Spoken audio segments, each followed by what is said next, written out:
Hello, আসসালামু আলাইকুম। সবাই কেমন আছেন? আজকে আমি আর আমার খালাতো ভাই আমাদের গাছের বেগুন ছিঁড়তে গিয়েছিলাম। তার কিছু ভিডিও করলাম, সেটা আপনাদের সাথে শেয়ার করলাম। এই বেগুন গাছগুলো আমার নিজের হাতে লাগানো, আমি লাগিয়েছি। আর আমার নিজের হাতের যে কোনো গাছ থেকে আমার ফল সবজি ছিঁড়তে অনেক পছন্দ, অনেক ভালো লাগে।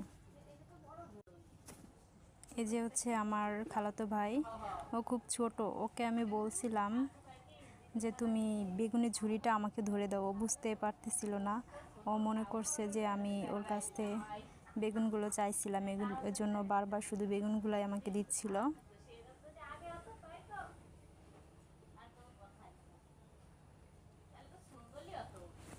ও আমার ছোট আন্টির ছেলে।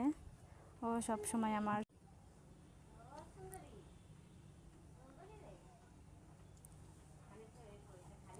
এটা আমাদের পুকুর পাড়ের পাশে লাগানো বেগুন গাছ থেকে বেগুন ছিঁড়ছিলাম।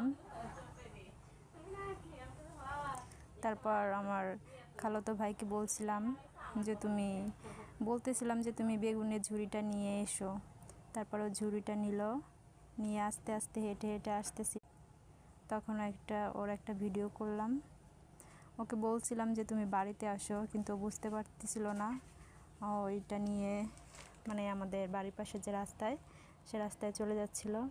তারপর রাস্তায় যাওয়ার পর ওর একটা ভিডিও করলাম। ওকে বললাম একটু হাই দাও।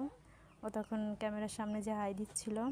আর এটা আমাদের সেই বেগুন গাছ, রাস্তার সাইডেই লাগানো। অনেক বড় বড় এই গাছগুলো অনেক বড় হয়েছে। আর প্রচুর বেগুন ধরে 2-3 দিন পর পরই মনে করেন যে বেগুন ছিঁড়ি। আল্লাহ হাফেজ, সবাই ভালো থাকবেন।